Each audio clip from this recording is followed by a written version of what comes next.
Bendiciones, hermanos que nos sintonizan. Es para nosotros un privilegio una vez más estar en este su segmento En Busca de la Verdad Doctrinal.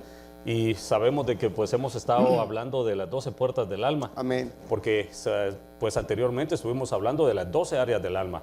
Es algo de que pues es un pequeño scan espiritual donde nosotros nos damos cuenta cómo es que el doctor de doctores viene y nos escanea y nos da a conocer cuáles son los efectos y defectos que tenemos y cómo es que nosotros tenemos que ir tratando cada área de nuestra alma. Pues ahora tenemos las 12 puertas del alma. Anteriormente estábamos hablando de la puerta de las ovejas, que representa el nuevo nacimiento en Cristo Jesús. Amén. Y estábamos hablando también de que en tipos, porque nosotros como ministerio siempre hablamos de los tipos que la Biblia da a conocer a través de su palabra, nos damos cuenta de que el Espíritu Santo es representado por un Nehemías. Amén. Que viene restaurando todas aquellas puertas que estuvieron caídas. Viene Él y siente en su corazón el anhelo de restaurar cada una de esas puertas. Y lo tremendo del caso es de que la palabra del Señor nos da un nombre específico por cada una de esas puertas. Y entonces es muy importante dar a conocer cuál es el significado de cada una. Como les dije anticipadamente, estábamos hablando de la puerta de las ovejas. Y vemos de que ahí se experimentó el nuevo nacimiento. En cambio, ahora estamos hablando y vamos a empezar a hablar de la puerta del pescado. La puerta del pescado habla de figura como del evangelismo. Es donde nos damos cuenta de que nos dan de gracia lo que por gracia tenemos que compartir aquello. Amén. Tenemos que dar aquello que nosotros hemos experimentado en nuestro Señor Jesucristo, y esta es la oportunidad que tenemos como cuerpo de Cristo de llevar las buenas nuevas de salvación. Pero quisiera leer en Nehemías 3, 3, 5 para que nos demos una idea de lo que vamos a hablar en esta mañana. Dice: la puerta del pescado la edificaron los hijos de Sena, colocaron sus vigas y sentaron sus hojas, sus cerrojos y sus barras. Y junto a ellos hizo reparaciones Meremot, hijo de Urías, hijo de Cos. A su lado hizo reparaciones Mesulam, hijo de Berequías, hijo de Mesesabeel. Y junto a este hizo reparaciones Sadoc, hijo de Bana. A su lado hicieron también reparaciones los tecoitas, pero sus nobles no apoyaron la obra de sus señores. Qué tremendo, ¿verdad, hermano? Amén. Entonces aquí nos damos cuenta de que ahí se menciona cada uno de estos personajes, pero cada uno tiene un significado muy profundo. Sí. Y está quisiera correlacionado de alguna manera con lo que tú mencionabas. Vimos lo que eran los 2 hijos de Jacob, que representan los caracteres que de alguna manera se manifiestan en nuestras almas. Ahora estamos viendo las 12 puertas restauradas de Jerusalén, y que también juega un papel muy importante a quién asignaron para que él tomara control y fuera el director de todas estas reparaciones, entendiendo de que él iba a escoger quiénes eran los que iban a reparar. Entonces Nehemías, como figura del Espíritu Santo, escoge. Por ejemplo, vemos en la puerta anterior del pescado de la oveja, de la puerta de las ovejas, de que había torres, que había cerrojos. En este caso ya no hay torres, ya solo era reparar los cerrojos y las barras. ¿Por qué? Porque aquí es la manifestación de ir a manifestar lo que Dios ha hecho con nosotros. Ahora, todos esos personajes, todos tienen un significado de por qué se escogieron a ellos. Inclusive vemos genealogías de los tecoitas, no vemos genealogía porque dice que los nobles ya no quisieron apoyar a ellos. ¿Por qué? Porque todo eso, si vemos quién era esta tribu de Tecoa, empezamos a ver que ellos de alguna manera se oponían con los israelitas y se quisieron ser enemigos, pero de alguna manera Dios los ayudó, y por eso es que este grupo selecto de los de Tecoa que fueron y les ayudaron a reparar, ellos no tomaron el control de la reparación. El control de la reparación era de Sena, que él era un asociado directo con Nehemías. Y empezamos a ver, aquí tenemos significados de los nombres, porque es muy importante ver qué representa Sena, y es interesante. Usted, si es juicioso de la palabra, va a empezar a indagar, porque tiene mucho que ver lo que es la representación de los nombres. Dice aquí que Sena significa el alto, y lo tengo. Dice, cena representa Zarza, zarza, espinoso y enemigo. Pero, ¿cómo es que uno dice, está un poco complejo tratar de entender por qué espinoso, por qué enemigo, por qué todas estas cosas? Pero este colaborador de Nehemías, Cena, de alguna manera significa de la forma que Dios va a trabajar y cuál es el medio que va a hacer. ¿Por qué? Porque sabemos, por ejemplo, un ejemplo patético, ¿verdad? ¿Por qué le pusieron al Señor una corona de espinas? Amén. ¿Verdad? ¿Por qué era enemigo? Porque de alguna manera también nosotros éramos enemigos de Dios, pero Él nos reconcilió. Y todo eso lo empezamos a ver. Ahora, Cena, cuando habla de espinas, dice que hay dos caminos que marcan la decisión nuestra. Una camino ancho y otro camino angosto, donde dice que vamos caminando y donde está lleno de espinos y de abrojos. ¿Por qué? Porque ese camino es el que debemos tomar, no el ancho. En el ancho no hay ningún obstáculo, es camino que lo lleva a donde uno quiere, pero acá hay espinas y abrojos. ¿Por qué? Porque de alguna manera todo juega un papel muy importante y tiene una figura de lo que nosotros tenemos que hacer, porque las espinas en aquellos tiempos, cuando los soldados los querían adiestrar a que caminaran rectamente, tenían que caminar, no se podían dormir, no podían caminar, porque si se hacían a un lado, esas espinas eran muy filudas y los hacían despertar. Entonces, por eso es que nosotros vemos que escogieron a alguien que era espinoso, para que nosotros caminemos bien, y también representa la corona de espinas que llevó nuestro Señor Jesús en nuestra mente para cambiar nuestra mente. Amén. Siempre tenemos que estar atentos, entonces, Amén, hermano. amén. Ahí Hay sí que tomarles, traer la figura de los nombres y también quiénes fueron los padres, las genealogías. Y lo bonito de todo es de que la palabra del Señor nos da a conocer de que dice que gloria de Dios es encubrir un asunto, pero honra de un rey es escudriñarla. Amén. Entonces aquí nos damos cuenta que entre más nos profundicemos, vamos a darnos cuenta qué es lo que el Señor nos quiere dar a conocer a través de su bendita palabra. Y vemos de que en esta puerta uno de los edificadores fue Cena, como lo estaba hablando el hermano, pero vemos también de que Nehemías es figura del Espíritu Santo, ¿verdad? La puerta del pescado es figura del evangelismo. Amén. Entonces, ¿qué podríamos hablar un poquito más de eso, hermano? Fíjate que yo estaba de alguna manera tratando de repasar en este estudio algo, pero el capítulo 8 de Mateo registra muchas cosas. Es increíble, donde habla, inclusive me llama mucho la atención del caso de aquel endemoniado de Galala, que cuando el Señor llega a liberarlo, él viene de otra ciudad ahí y llega y se manifiesta, pero el hecho es de que él es liberado y es absuelto de toda la condenación que él tenía, y cuando él es liberado quiere venir a los pies del Señor, y lo que el Señor le dice: no, vete a tu casa y cuéntales cuál grandes cosas ha hecho el Señor en tu vida.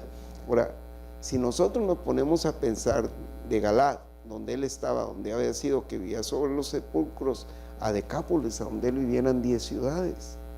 10 ciudades. Y entonces Wow. La historia cuenta de que ese hombre, cada ciudad donde pasaba, empezaba a proclamar el evangelio, pero de una manera muy especial, porque él no había conocido a plenitud a Jesús. Él solo llegó, lo liberó, y entonces él lo único que decía: yo conozco a alguien que me liberó, se llama Jesús.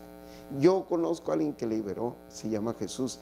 Y era lo increíble. Entonces, por eso es que dice la Biblia que la fama de nuestro Señor Jesús crecía alrededor, porque empezaron a ver muchas cosas. El caso del centurión, que también su hija es liberada también, y lo mismo le dice: pregona este evangelio. Entonces es el tiempo del evangelio, de que nosotros, porque nosotros también veíamos algo de esta restauración de esta puerta, específicamente los cerrojos que tiene y los bins, las líneas que tenía para mantener la puerta, es el sostén para que se abriera y se cerrara. Pero entonces nosotros, ¿cómo vamos a sostener lo que Dios hizo con nosotros? Tenemos que tener un cerrojo, porque todo lo que Dios nos dio lo tenemos que de alguna manera guardar, atesorar. Por eso es que también se repararon los cerrojos. Amén. Y interesante esta puerta también porque, perdón, nos muestra de que el Señor aquí está abriendo esta puerta para un pueblo gentil. Amén. Un pueblo gentil, porque nos damos cuenta, como usted estaba mencionando del Gadareno, de que fue liberado y empezó a predicar la palabra. Pero también vemos, en un contexto, vemos la vida de una samaritana, a la cual el Señor llega y le habla de tal manera. Pero algo muy interesante de tomar en cuenta es de que le habla a la par del pozo. A la par del pozo, y le empieza a expresar cosas que solo ella sabía. Sí. Pero luego viene esta mujer y, tocada por el Espíritu Santo, sintió aquel anhelo de ir a proclamar a Cristo, a su pueblo.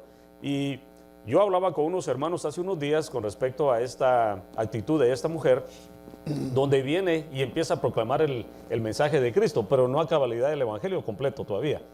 Pero ella estaba hablando de que él era un gran profeta, ¿verdad? Alguien que le había profetizado algo tan específico. Pero viene ella y empieza a dar discipulados de lo que ella escuchó, lo que ella pasó con el amado a la par del pozo. Y ahí me daba yo cuenta, me transportaba a que esta mujer estaba preparando a estas personas en un discipulado de tal manera que después viene Pablo, empieza su ministerio y lleva el Evangelio completo, porque ya vio el perito y arquitecto del Evangelio. Pablo. ¿Y qué más podríamos decir de eso, hermano? Porque Fíjate es prácticamente una puerta muy importante. Es interesante ver el caso de la samaritana, porque esta mujer que iba al pozo, era el pozo de Jacob, acordémonos de eso. Amén. Ella tenía de alguna manera ciertos conceptos y criterios en los cuales ella manejaba, porque dijo, porque tú vienes a buscar adoradores. A nosotros nos enseñaron que en este pozo que nos heredó nuestro padre Jacob, o sea, eran de la tribu de Israel. La puerta del pescado estaba en Jerusalén. Amén. Y entonces muchos adjudicaban de que solo era para los israelitas, pero nosotros empezamos a ver que no, por lo que tú mencionas, aquel Pablo que un día viene a los judíos y los judíos o a los israelitas lo rechazan, entonces dice, me voltearé el libro de los Hechos, capítulo 15, si no estoy 14, 15, dice, me voltearé y heriré a los gentiles. Entonces empezamos a ver aquel cambio. Esta mujer que viene y revoluciona, no solo lo presenta como profeta, sino que dice, he conocido al verdadero Mesías. Amén. Y Él me ha dicho toda la verdad. Entonces se presenta nuestro Señor Jesús no solo como un profeta, sino también como el Mesías que iba a ir a revolucionar. Y nosotros podemos ver ahí en el capítulo 4 de Juan, cuando el Señor desciende invitado por estos samaritanos, dice que se quedó algunos días con ellos, y entonces ese pueblo surge de alguna manera a la luz del Evangelio, como la samaritana que introdujo a Jesús a los samaritanos, cuando de alguna manera ellos eran repudiados por los israelitas. Entonces vemos el Evangelio también en comparación a nosotros los gentiles, que nosotros éramos los perrillos. Amén. Pero de alguna manera vinieron, nos hablaron, y el Señor descendió y estuvo con nosotros, y ahora nos conocen como el pueblo que caminamos sobre la luz, o con la luz que es el Señor Jesús. Hay una paridad y una semejanza muy estrecha, lo que pasó con la samaritana y con nosotros, y que siempre estamos en busca de los pozos falsos, la agua que nunca nos saciaba. Pero aquí el Señor le dijo, si tú supieras quién te pide a ti de beber, tú le pedirías a Él, porque el agua que yo doy jamás te volverá a dar sed. Amén. Interesante, porque ahora vemos en otro punto donde dice que Jesús está restaurando esta puerta por medio del Espíritu Santo. Amén. Amén. ¿Por qué? Porque nos damos cuenta que el Espíritu Santo habla de restauración. El Espíritu Santo viene a preparar el cuerpo de Cristo. Y lo viene a preparar de tal manera de que empieza a darle entrada aún a aquellos que son contados como gentiles. Sí. Y ahí es donde nos damos cuenta de que hay una palabra donde dice que el Señor vino, a lo suyo vino y los suyos no le recibieron. Entonces, cuando estas personas no le recibieron a Él, nos abrieron esta gran puerta de bendición, que es la puerta del pescado. Es la puerta que demuestra el evangelismo. Y esta puerta del pescado indica también salvación. En otra parte, estábamos leyendo en Romanos 10:9, que si confiesas con tu boca a Jesús por Señor y crees en tu corazón que Dios le resucitó de entre los muertos, serás salvo. Entonces, no hay que hacer tanto sacrificio, porque el sacrificio ya lo hizo Cristo Jesús por nosotros. Solamente tenemos que creer y confesar.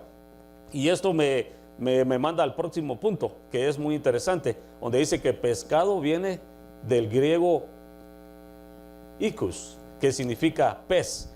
Y esta palabra tiene una resemblanza bien interesante, porque cada letra significa algo muy importante. Me gustaría que nos compartiera de eso, hermano. Sí, aquí yo tengo descifrado eso, pero quiero hacer un pequeño paréntesis en eso de lo que es, acordémonos, pez es cuando todavía está libre en el mar. Amén. Ese es un pez.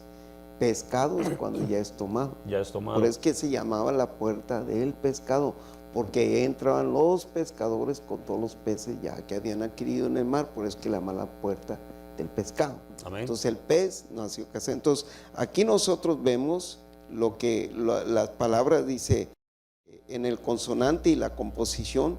Por ejemplo, Leusus, Jesús, Christos, Cristo, Theos, Dios, Huios, Hijo, Soter, salvación, y todo compuesto Jesucristo, Hijo del Dios Salvador. Pero ¿por qué queremos ver la composición de estas palabras? ¿Por qué la integración total? Acordémonos que algo que cuando en el Antiguo Testamento la forma que ellos se comunicaban o hacían las asociaciones de las reuniones, iban haciendo pescados. Amén.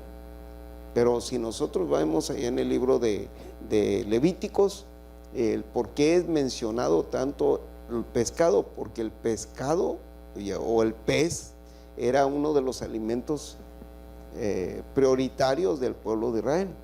Entonces también se los daban a los peces, también se los daban en Egipto, pero se los daban en cautiverio. Pero cuando ya empezamos a ver cómo los empiezan a comer, por eso es que es bien importante cómo nosotros transmitimos lo que Dios ha hecho con nuestra vida a través del Evangelio o de la palabra proclamada, porque allá lo comían como esclavos y ya libres empezaron a recordar lo que habían comido en esclavitud, cuando Dios les había dicho que lo que les iba a dar era libertad. Entonces nosotros vemos, por ejemplo, en Juan y en los evangelios, cuando el Señor comparte de ellos de ese pescado, es en libertad, es muy diferente. Entonces nosotros tenemos que entender el por qué tenemos que evangelizar y el por qué el pez, de la forma que se compone y cómo se descifra. En el hebreo es bien importante, hermanos, que ustedes entiendan que una sola letra tiene diferentes significados. Por eso el abecedario de ellos se compone solo de 22 palabras. Amén. Y cada palabra tiene muchos significados. Por eso que cuando lo vemos, cómo se descifra aquí, empezamos a ver de que tiene muchas paridades, donde nosotros empezamos a ver el significado de cada una de esas palabras. Interesante, porque esto me transporta en aquel hecho cuando viene nuestro Señor Jesucristo y resucita y anda visitando a aquellos que fueron sus discípulos. Dice que él iba en camino de Emaús. Amén. Y vienen unos personajes ahí y tienen que ver con él. Era uno de sus discípulos, dice ahí la palabra. Cleofas, sí. Pero me da algo interesante, me toca mucho lo que usted me estaba hablando ahorita, de que en esa parte se menciona de que él les pide algo de comer. Amén. Y figurativamente lo que le dan a nuestro Señor Jesucristo ya con un cuerpo resucitado es un pescado y un panal de miel. Entonces ahí nos damos cuenta de que vienen estos ministros y le hacen entrega de un pescado ya preparado y le dan ese panal de miel. Entonces tiene algo figurativo, eso sí, también. Fíjate que es increíble, lo mencionaste, está en el libro de Lucas capítulo 24, cuando van en camino a Emaús, estos dos personajes, Cleofas y el compañero que iba ahí, pero mencionan a él por el extracto que tiene anteriormente. Pero fíjate que en hebreo es bien interesante, porque dice que se sentaron y al orar por los alimentos, muchos dicen es que era Santa Cena, porque algunas versiones ya tradicionales dice partieron el pan. Sí, partieron el pan, es cierto, pero porque el alimento eso se componía de pescado, de miel, pescado seco que mielaban para que se conservara, y el pan que llevaban. Entonces cuando partieron y le dieron pescado con miel al Señor, posteriormente nosotros vemos que cuando los encuentra en la playa y está Pedro, Juan, Jacobo y el resto de los discípulos, y él les grita, ¿tienen algo que comer? Entonces dicen, no, si no hemos pecado, ¿cómo vamos a tener? Cuando ellos salen, el Señor ya tenía un pescado. Increíblemente dice que ya estaba preparado. Léanlo y búsquenlo en lo que son las estructuras de hebreo, y dice que ya le estaba preparado pescado asado con miel. Entonces nosotros vemos la réplica de algo que Él les pidió a los hombres y que después Él le da a sus discípulos. Es una cosa muy, no es contradictoria, sino es un significado muy figurativo ahí. Exactamente, de que nosotros le damos a Dios. Y oigan bien, Efesios 1 dice que nosotros debemos manifestar la gloria de Dios a los hombres, porque fuimos hechos para la honra y la gloria de su nombre. Entonces tenemos que manifestarlo a los hombres, porque por lo que mencionaba el pastor Jorge, damos de gracia lo que de gracia recibimos, y ese es el verdadero evangelio. Si a ti Dios te dio libertad, tú la tienes que proclamar para adelante, por el caso de esto. Ahora, también aquí lo tenemos nosotros en el libro de Mateo, cuando son sanados aquellos leprosos. Amén. Dice que le dijo, mira, ve y preséntate, porque él quería ir con él. Dijo, no, ve y preséntate ante el sacerdote y cumple los votos que fueron establecidos en la ley de Moisés. Pero también juega aquí otra cosa, que él cuando fue caminando iba proclamando, porque tenían que proclamar, ¿verdad? Soy leproso, soy limpio, y iba gritando, soy limpio de lepra, soy limpio. Entonces alguien le pregunta a este personaje, ¿quién te limpió? Jesús. Amén. Entonces cuando llegó al sacerdote, es obvio presentarse y decir, bueno, aquí si nosotros leemos Levíticos 3 y 14 de la ley sobre la lepra, el sacerdote es el que tenía que ir a ver cuando ya era sano, y él declaraba sanidad en la casa y en la persona. Entonces tenían que presentarse al sacerdote, pero el sacerdote supervisaba. Pero aquí no hubo ninguna supervisión de ningún sacerdote. Jesús, como sumo sacerdote, le dijo, vete, eres sano, y cumple los votos para que se cumpliera la ley de Moisés. ¿Te imaginas qué fue lo que pensó el sumo sacerdote cuando dijo, ¿y quién te sanó? Jesús. Amén. Interesante, porque aquí nos damos cuenta de que todo va de la mano. Amén. Todo va está asociado, relacionado uno con otro. Todo va relacionado, pero algo interesante es saber de que cómo es que ellos le prepararon ese pescado y le dieron miel. Entonces aquí veo yo otra figura, como que sería, digamos, los 5 ministerios. Amén. ¿Verdad? Que vienen y le presentan a la novia esposa, al Cordero, en su segunda venida. ¿Y qué es lo que se habla de los 5 ministerios? Los apóstoles, profetas, evangelistas, pastores y maestros, para la edificación del cuerpo de Cristo. Entonces ahí nos damos cuenta de que hay algo, como le llamamos nosotros, delegación de parte de nuestro Señor Jesucristo, y todos trabajando en coordinación, porque los 5 ministerios trabajando guiados por el Espíritu Santo. Amén. Entonces nos damos cuenta que en su venida el Señor viene a recoger a una novia esposa, ¿verdad? Que ha sido preparada por medio de los 5 ministerios. Es que mira, la vestimenta de la iglesia, hablamos, son parte de los 5 ministerios, pero la investidura total de la iglesia es el Espíritu Santo. Amén. Tiene que ser totalmente embestida del Espíritu Santo, porque perdónenme, hermanos, tenemos que entender esto. Dios no va a tomar una persona que es de otra naturaleza, o la novia no va a ser de otra naturaleza ni de otra especie. Entonces el Espíritu Santo, que juega el papel, acordémonos que Él juega el papel, Él es el vicario aquí en la tierra, que vive dentro de nosotros, que permanece en nosotros en el tiempo que nosotros creímos y confesamos al Señor Jesucristo como nuestro Salvador. Entonces entra el Espíritu Santo en lo que nosotros llamamos el parto gemelar, y empieza a fluir en nosotros. Por eso es que nosotros damos testimonio de que somos personas nacidas de nueva, que estamos en proceso, porque dice, y ya son nuevas criaturas. Bueno, vamos en proceso a la plenitud de llegar a ser esas nuevas criaturas y llegar hasta la estatura del varón perfecto. Amén. Y aquí interesante, ya el tiempo nos ha avanzado, pero otro de los puntos habla también de que la puerta del evangelismo le debemos de abrir esa puerta para que entren otros de adentro hacia afuera, según lo que dice Marcos 16:15. Dice, y les dijo, id por todo el mundo y predicar el evangelio a toda criatura. Tremendo esto, hermano, porque es una llamada, es la gran comisión de Cristo. Amén. ¿Verdad? Entonces no hay opción de decir, yo no voy porque no soy evangelista. Es algo que todos tenemos que desempeñar de alguna manera, porque tenemos que hablar, dar de gracia lo que por gracia hemos recibido. Y ahí sí que es imposible callar, dice la palabra, lo que hemos visto y oído. Entonces, aquel que se Hechos queda callado, 4:20, amén. dice la palabra del Señor que las piedras van a hablar, Sí. ¿verdad? Entonces, ahí nos damos cuenta que es una gran comisión de parte de nuestro Señor Jesucristo. Así que la puerta del pescado representa salvación, pero también representa la entrada para aquellos nuevos convertidos. Entonces, es la puerta del evangelismo. Amén. El evangelismo en gran manera. Pero es por eso que nosotros quisiéramos alentar a aquellas personas que quisieran aceptar a Cristo como Señor y Salvador. Ya nos queda 1 minuto con 20 segundos, pero quisiéramos que el hermano hiciera la oración de fe para aquellos que quisieran aceptar a Cristo como Señor y Salvador. Amén. Tu hermano o querido amigo que nos sintonizas a través de cualquier medio de comunicación, nosotros te queremos invitar para que tú entiendas lo que te estamos ofreciendo.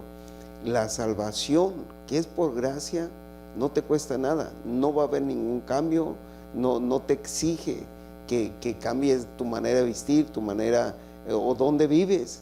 Es un cambio interno que el Señor te ofrece para ti a través del Espíritu Santo.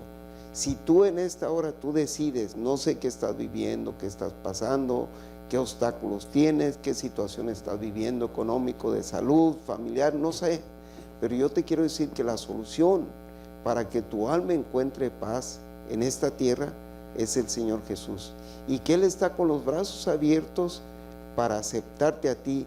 Tú simplemente tienes que hacer esta confesión y decirle: Señor Jesús, yo te acepto como mi único y suficiente Salvador, y yo creo que tu sacrificio en la cruz del Calvario es suficiente para que yo pueda pasar de esta vida que llevo una vida nueva. Que la sangre que tú derramaste en esa cruz me limpia de todos mis pecados y me hace acepto ante el Padre Celestial.